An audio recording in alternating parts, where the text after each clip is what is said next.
Dieu va te récompenser parce que tu l'honores à travers les biens. Mais une chose est vraie, le ciel sera fermé pour toi. Amen. C'est pourquoi, bien aimé dans le Seigneur, la priorité d'un croyant, d'un enfant de Dieu, d'un serviteur, premièrement, de donner d'abord ta vie à Jésus-Christ. Si tu as donné ta vie là à Jésus-Christ, Amen. C'est à ce moment, le ciel sera ouvert pour toi. Quand le ciel sera ouvert pour toi, la première des choses, le salut de ton âme est assuré. Amen. Le salut de ton âme est assuré. Quand le salut de ton âme sera assuré, maintenant Dieu va t'arroser avec les bénédictions matérielles. Amen. Bien aimé, ce n'est pas que ce que nous cherchons n'existe pas auprès de Dieu, ça existe. Mais pourquoi? Dieu sait bien que si tu es béni matériellement d'abord, Amen, cette bénédiction peut t'amener à la mort. Il connaît. Parce que tu n'es pas encore assis dans la parole. Parce que tu n'es pas encore mature dans la parole. Quand les persécutions vont venir, les tribulations, bien aimé dans le Seigneur, peut-être tu peux perdre ta foi. Amen. C'est pourquoi Dieu aime d'abord que nous puissions donner notre vie à lui. Afin que lui qu'il puisse nous forger, nous rendre efficaces, matures dans la foi. Maintenant, quand il va arroser notre vie dans la bénédiction matérielle, nous serons maintenant des hommes forts dans la foi. Quand même les persécutions viennent, quand même les tentations, les sélections, bien aimé dans le Seigneur, nous allons surmonter toutes ces choses. Alléluia. Amen. Nous allons surmonter toutes ces choses. C'est pourquoi beaucoup plus disent que moi, ma bénédiction, ça ne tarde pas, c'est toi qui te tarde. Amen.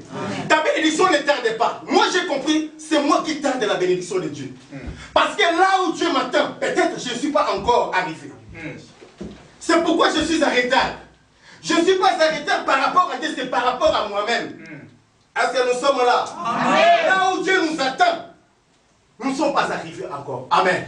Comment est-ce que tu peux palper la bénédiction de Dieu? Dieu, il a appelé Israël en Égypte. Mais Dieu les attend au Canaan. Est-ce que nous sommes là? Amen. Dieu n'était pas en Égypte. Mais il a envoyé Moïse en Égypte pour aller libérer. Mais Dieu les attend, les enfants d'Israël au Canaan. Ce n'est rien de rendez-vous. Donc, pour que les enfants d'Israël puissent hériter la terre promise, ils devaient quitter l'Égypte, traverser le désert et puis arriver au Canaan. C'est là où était Dieu les attendait. C'était maintenant les problématiques des enfants d'Israël eux-mêmes. Ce n'est pas par rapport à Dieu. Est-ce que nous sommes là? Amen. Pour dire que lorsque tu as crié au Seigneur Jésus-Christ, il y a un parcours que tu dois parcourir. Il y a un trajet que tu dois parcourir. Tu dois traverser la mer Rouge, qui sépare le baptême de repentance, qui sépare la mort et la vie, qui sépare la lumière et les ténèbres. C'est le premier baptême que tu dois traverser. D'abandonner la vie de l'Égypte pour entrer maintenant dans la vie de Dieu au désert. Amen. C'est le premier baptême. Le deuxième baptême, c'est le baptême du désert. C'est le baptême de feu. Amen. Que Dieu doit nous briser, forger notre vie. Est-ce que nous sommes là? Amen. Peut-être tu as reçu le baptême de repentance, c'est bien. Mais ça arrive maintenant le message, ça reste maintenant le baptême de feu. Là où Dieu nous brise, il nous forge. Pour devenir un bon serviteur. Parce qu'avec la nature là que nous nous portons, nous ne pouvons jamais entrer en gloire au Canaan. Il faut que cette nature soit tombée au désert. L'orgueil, les mensonges, la cupidité, l'impudicité, la détière, bien aimé dans le Seigneur. Amen. Amen. Il faut que toute chose ça doit tomber dans le désert. En fait, après avoir tombé dans le désert, tu dois maintenant passer au jour-là, c'est le baptême du Saint-Esprit. Est-ce que nous sommes là? Amen. Après avoir recevoir le baptême du Saint-Esprit, c'est par là que tu dois entrer dans votre gloire. Amen. Mais si tu n'as pas donné ton âme à Jésus-Christ, toutes ces choses-là, tu ne vas pas voir cela. Est-ce que nous sommes là? Amen. Est-ce que nous sommes là? Amen. Bien aimé, il est prévu d'abord notre priorité de donner notre vie à Jésus. Amen.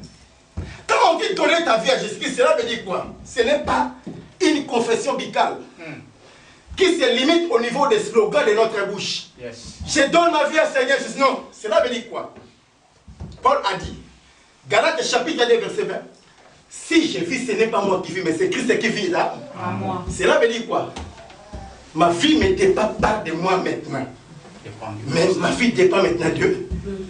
Comme ta vie dépend de Dieu, tu vis au dépend de la parole. Amen. Amen. Donner ma vie à Jésus, cela veut dire ma vie maintenant ne dépend pas de moi. Si je veux faire du mal au pasteur Salomon, si je pense que la parole a dit qu'il faut pardonner, il faut que je puisse faire quoi? Pardonner.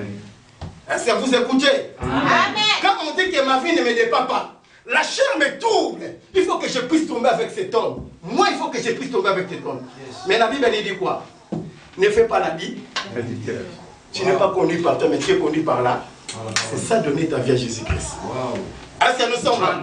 Donner ta vie à Jésus-Christ, ce n'est plus une chose de slogan. Amen. Quand une personne il se laisse être conduite par la volonté de Dieu, que dit la Bible? Que dit la Bible? Tu ne procéderas pas devant d'autres dieux. Amen. Amen. Maintenant tu arrives quelque part, il y a l'esprit de l'idolâtrie. Amen. Est-ce que vous savez bien qu'ici il y a aussi l'esprit d'idolâtrie parmi nous les croyants? Wow. Amen. L'esprit de maman là, non? Ma sœur, tu ne vois pas que toi tu es là, consolate. Oh, tu vas maigrir, tu es encore une jeune femme, jeune fille. Ne restez pas comme ça. Il faut de l'argent. Tu vois ce que tu as fait là, ça demande de l'argent. Mais toi, tu ne travailles pas. Il faut chercher l'homme qui monte au chafaudage. C'est lui qui sera ton pourvoyeur. C'est l'esprit d'idolâtrie. Est-ce que nous sommes là? Amen. Il suffit que tu puisses fléchir tes genoux devant cet esprit. D'obéir à cela. Et maintenant, Dieu est maintenant sous l'exécution de cet esprit. Pourquoi que l'idolâtrie, c'est quoi? S'approcher devant une statue que nous croyons. Amen. Amen. Est-ce que nous sommes là? Amen. Mais quand tu as donné ta vie à Jésus, même si cet esprit-là te tourmente, tu as dit, la Bible a dit quoi? Exode chapitre 20, verset 3. Tu ne procéderas pas devant tous ces esprits. Et tu ne les serviras plus. Amen. Alors moi, je ne croyais plus à cela. Amen. Mais je croyais que mon Dieu est le pouvoyeur. Amen. C'est à ce moment que tu as donné ton âme à Jésus. Parce que c'est lui qui te conduit. Amen. On acclame très fort pour Jésus. Bien aimé, la deuxième lecture, nous sommes au livre de 1 Roi chapitre 9, verset 10. L'homme de Dieu, fait-nous la lecture. 1 Roi chapitre 9, verset 8. 2 Chroniques chapitre 8, verset 1. 1 Roi chapitre 9, le verset 8. Je lis au nom du Seigneur. Amen. Jésus. Et si haut placé était cette maison, quiconque passera près d'elle sera dans l'étonnement et sifflera. On dira, pourquoi l'Éternel a-t-il ainsi traité? 1 Roi chapitre 9, verset 10. 10, ok. Au bout de 20 ans, Salomon avait bâti les deux maisons. Amen. La maison de l'Éternel et la maison du roi. Amen. Est-ce que nous sommes continués à la maison de l'Éternel et la maison du roi? Amen. Est-ce que nous sommes là? Amen.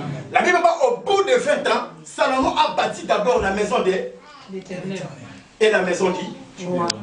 Est-ce que nous sommes là? Amen.